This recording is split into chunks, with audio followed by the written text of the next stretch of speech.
আমি যখনই ইচ্ছা পোষণ করি যে আমি কম্পিউটারের কাজ শিখবো, ঠিক তখনই আমার হাত থেকে আস্তে আস্তে কিবোর্ড চালানোর সক্ষমতাটা সরে যেতে থাকে। আমি যদি হাল ছেড়ে দিতাম আজ কখনো এমন পর্যায়ে আসতে পারতাম না। আমি সবসময় অল্টারনেটিভ খুঁজেছি, কিভাবে এই সমস্যাটার সলিউশন কিভাবে করা যায়। ইচ্ছা শক্তি অনেক সময় মানুষের যে সিচুয়েশনের উপর ডিপেন্ড করে, এটা ইচ্ছা শক্তিটাকে ধরে রাখাটা হচ্ছে মূল বিষয়।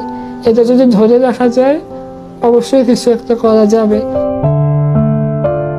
আমার নাম মোহাম্মদ জুবাইর হোসেন। আমি একজন গ্রাফিক ডিজাইনার। 4 বছর যাবৎ অনলাইনে ফ্রিল্যান্সিং এর কাজ করি। গত 4 বছরে 50টা দেশেরও অধিক কাজ করেছি, কান্ট্রির জন্য কাজ করেছি। আর আমার প্রজেক্ট সংখ্যা হচ্ছে প্রায় 300